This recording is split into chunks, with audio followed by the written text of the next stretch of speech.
Assalamualaikum dan salam sejahtera. Buletin Didik 14 Mac bersama saya Syafri Izan Wahab. Seorang guru besar di sekolah kategori sekolah kurang murid mengambil inisiatif menganjurkan kenduri di sekolah bagi menarik lebih ramai ibu bapa untuk menghantar anak-anak mereka bersekolah. Sekolah Kebangsaan SK Tepus yang terletak dekat Parit, Perak hanya mencatatkan jumlah murid seramai 20 orang pada tahun lalu. Menurut guru besarnya, Ahmad Zubir Mat Johor, beliau amat berharap agar sekolah itu dapat keluar dari kepompong kelas bercantum dan menjadi sekolah biasa. Berdasarkan kepada kronologi bahawa ramai murid-murid di sekolah Tepus yang anak-anak Tepus beralamat di Tepus bersekolah di sekolah lain. Jadi tujuan utama di sini saya nak memberitahu kepada komuniti supaya mereka memberi kepercayaan kepada saya dan sahabat guru di SK Tepus untuk mereka kembali ke Tepus dan kami dapat menjadikan murid dari segi kemenjadiannya seiring dengan sekolah-sekolah besar yang lain.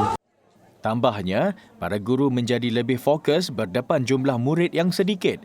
Malah keadaan itu tidak pernah melunturkan semangat mereka. Hasil usaha mereka, jumlah murid meningkat kepada 30 orang bagi sesi 2023-2024 yang bakal bermula minggu depan. Ini turut diakui oleh Pengerusi Jawatan Kuasa Belia, Sukan, Pengajian Tinggi dan Pendidikan Negeri Perak, Khairuddin Abu Hanifah.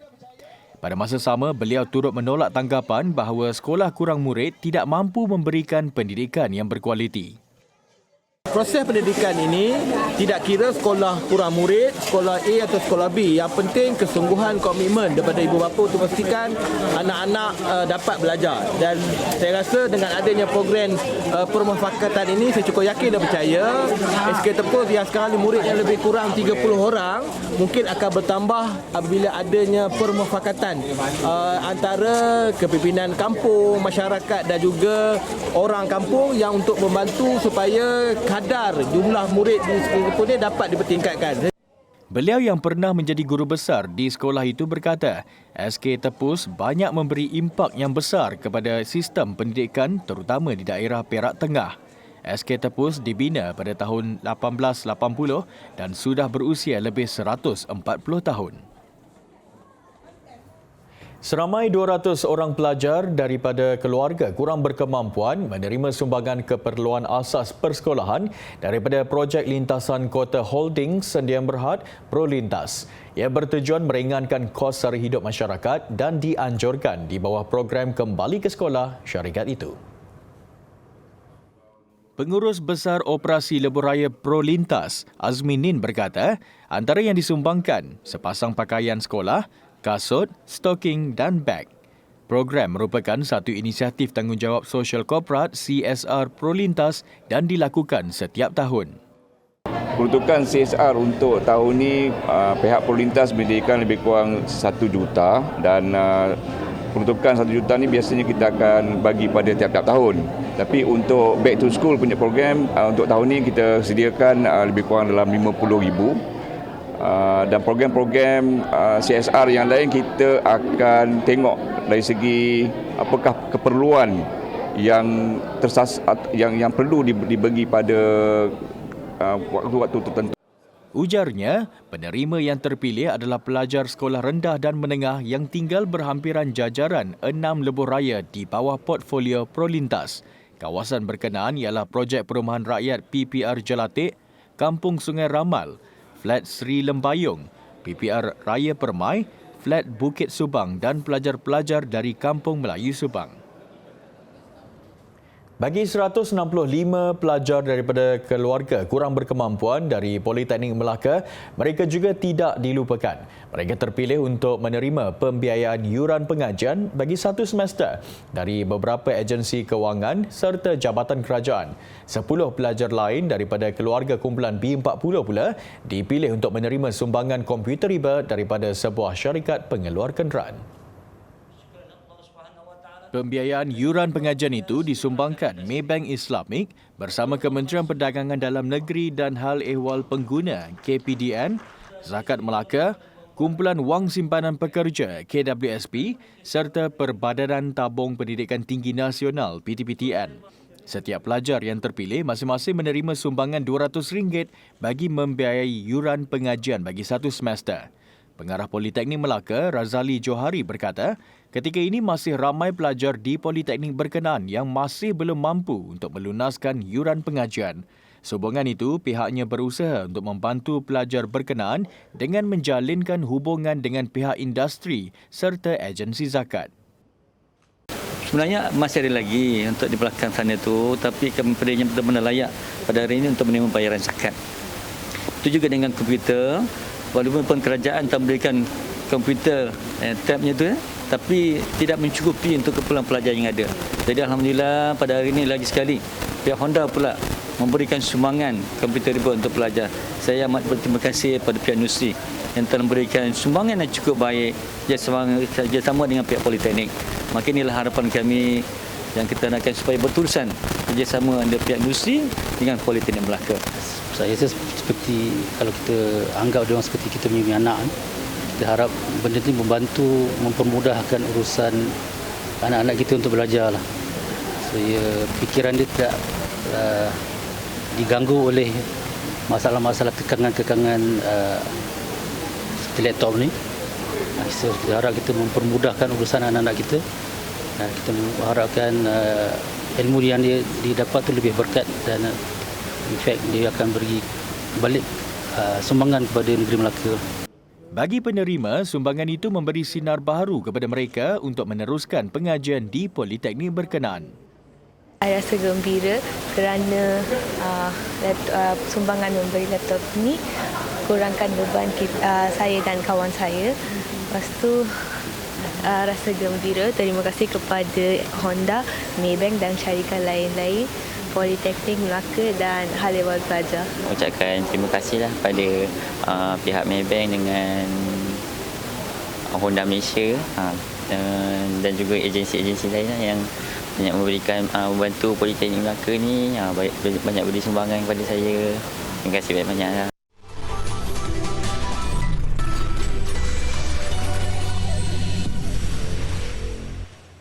Tidak seperti kebanyakan remaja lain, Muhammad Syahmi Noridin dan Muhammad Luqmanul Hakim Mustafa sebaliknya lebih suka berniaga sendiri. Bagi mereka, berniaga lebih menguntungkan berbanding makan gaji.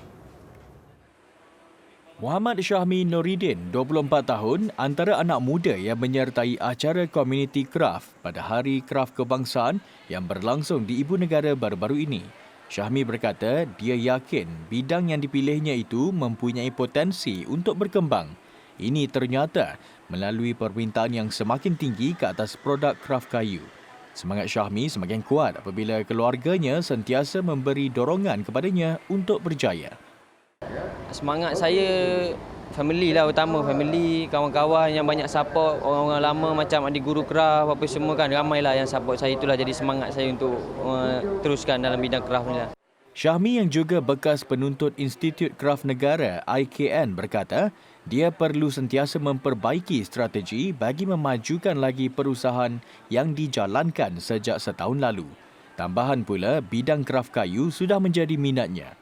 Kita jadi rasa suka kan nak belajar ni semua kan. Bila dah ambil diploma tu 3 tahun, dia jadi minat untuk belajar kraft semua, nak buat main-main kayu ni semua kan.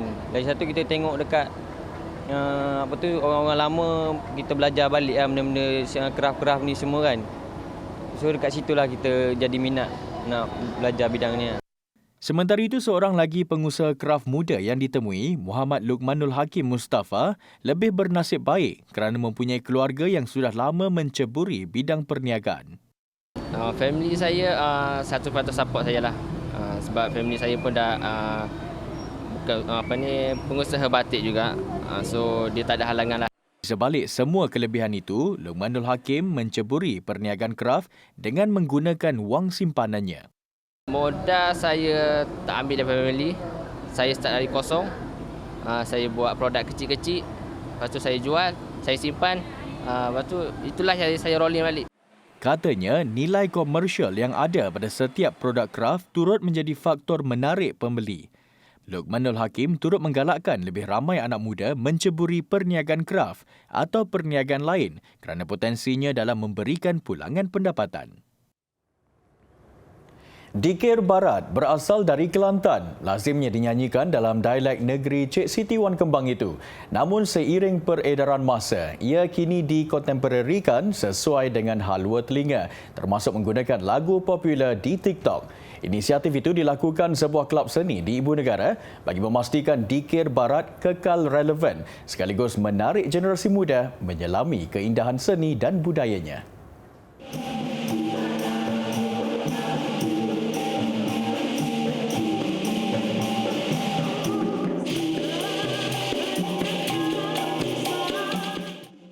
Kelab Legasi Dendang Seni aktif menghidupkan semula arena Dikir Barat di Lembah Kelang sejak Julai tahun lalu. Menariknya, ahli kumpulan seramai 35 orang ini bukanlah anak kelahiran negeri Kelantan. Sebaliknya, majoriti mereka berasal dari Lembah Kelang. Menurut Presidennya, Azlinda Rosli, bagi memastikan seni musikal rakyat itu tidak terpingkir, mereka mengetengahkan muzik kontemporari serta tidak menghadkan penyampaian dalam dialek Kelantan sahaja. Sukar sebenarnya untuk kita menaikkan balik satu benda yang dah lama agak senyap lah ya. Tapi kami mengambil kesempatan untuk mendekati orang yang ada dengan cara santai dengan menjadikan Dikir Barat ni contemporary. Lagu-lagu bahasa-bahasa bukan bahasa Kelantan, lagu-lagu bukan bahasa Melayu. Ada bahasa Sunda, ada bahasa Jawa, ada bahasa Siam, ada bahasa lagu Hindustan pun ada, lagu Cina pun ada. Hari tu untuk Tahun Baru Cina kita ada buat lagu Cina. So kita cuba masukkan semua apa-apa yang menjadi minat orang ramai supaya tidak melihatkan Dikir Barat hanya kepada skeptikal Kelantan. Setiap kali persembahan, lagu Lemak Manis, Runtah, Sayang I Love You serta Kacang Ketot antara yang dipersembahkan mereka. Tidak menganggap konsep memodenkannya sebagai pembunuh seni warisan asli, Azlinda berkata, Dikir Barat asli atau moden, kedua-duanya mempunyai peminat tersendiri. Yang penting tegasnya, tinggalan warisan itu kekal terpelihara dan mempunyai pelapis di masa akan datang. Dengan sedikit kaji selidik, dengan kita tanya pada pakar-pakar Dikir Barat sama ada bolehkah Dikir Barat ni dikontemporarikan, memang tidak ada halangan selagi kita masih mengekalkan keaslian pada muzik dan juga keaslian pada persembahan dia. Kumpulan ini mengadakan persembahan setiap hujung minggu di Pusat Pelancongan Malaysia Matik. Mereka juga tidak kekok menurunkan ilmu Dikir Barat kepada pengunjung atau sesiapa yang berminat menyertai mereka. Ini adalah usaha yang sangat baik untuk kita menghidupkan kembali warisan budaya kita yang semakin dilupakan, semakin pupus, dan kalau boleh lebih banyak lagi mungkin muzik tradisional ataupun hazanah-hazanah yang lama kita hidupkan, kita naikkan semula.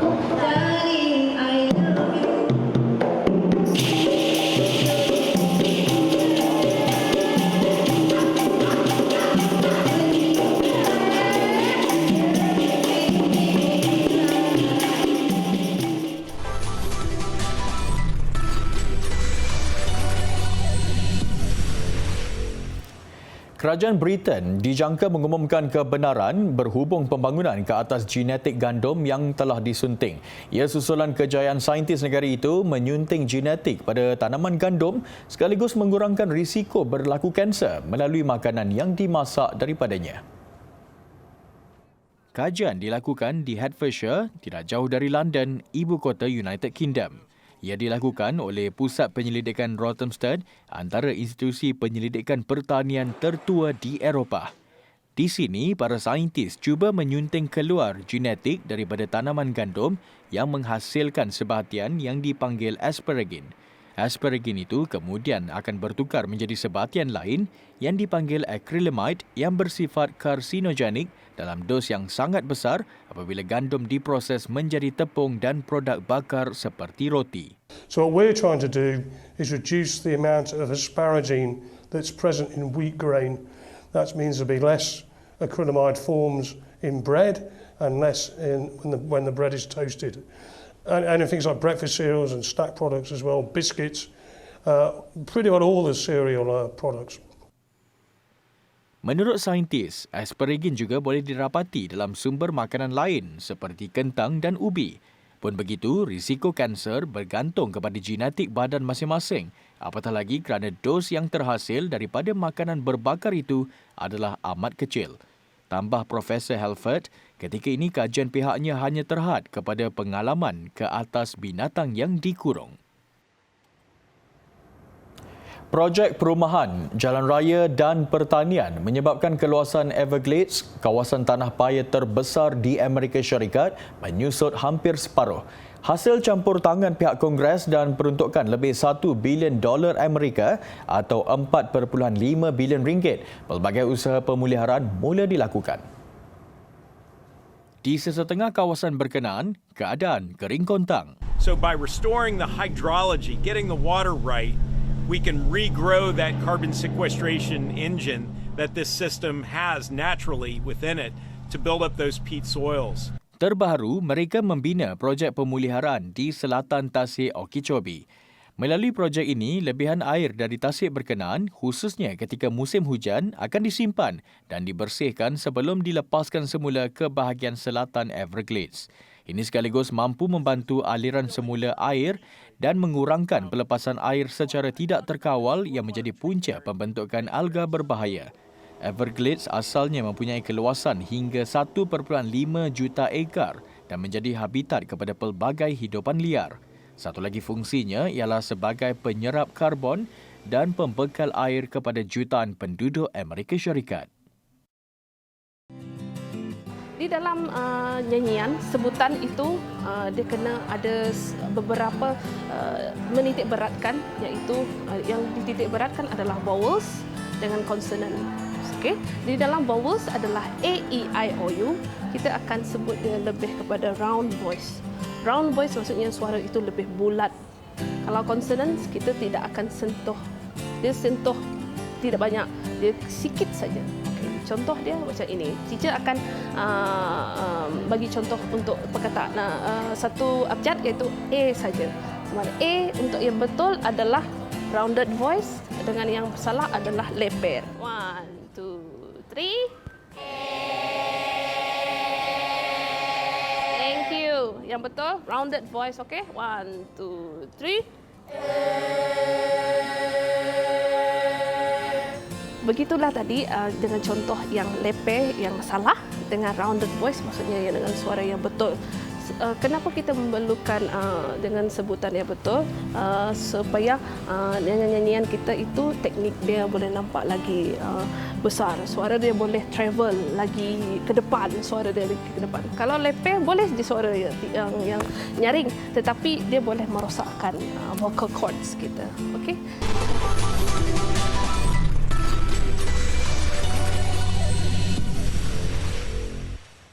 Sukan.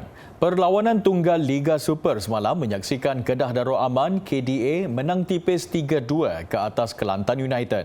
Kemenangan itu membolehkan Kedah melonjak ke tangga keempat memintas Seri Pahang. Berlangsung di Stadium Sultan Muhammad keempat di Kota Baharu, Kelantan lebih dahulu mempolosi gawang Kedah.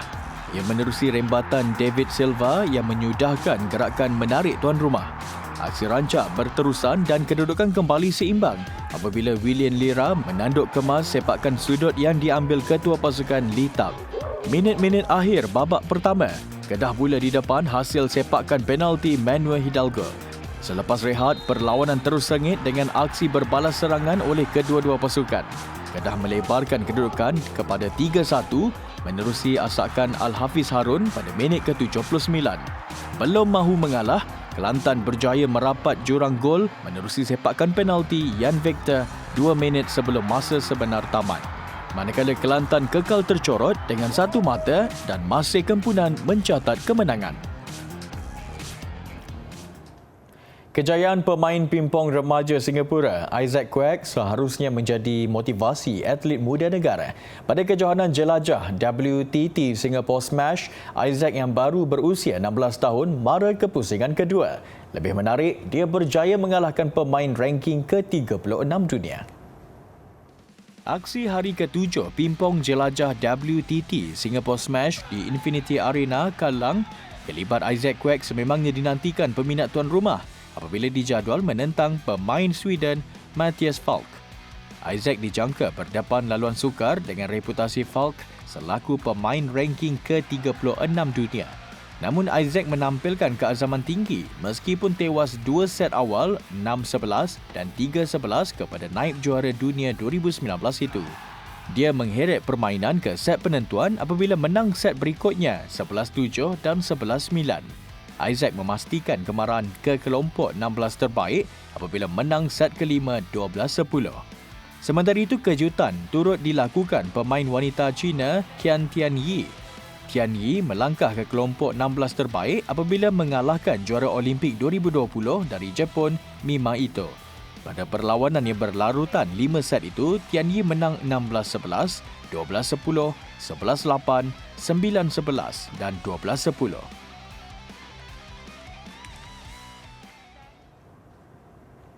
Paparan 60 ekor gajah menikmati buah-buahan dan sayuran di Taman Botani Chonburi ketika sambutan Hari Gajah Kebangsaan di Thailand mengakhiri buletin didik. Saya Syafri Zanuhab, salam hormat dan Assalamualaikum. Jumpa lagi.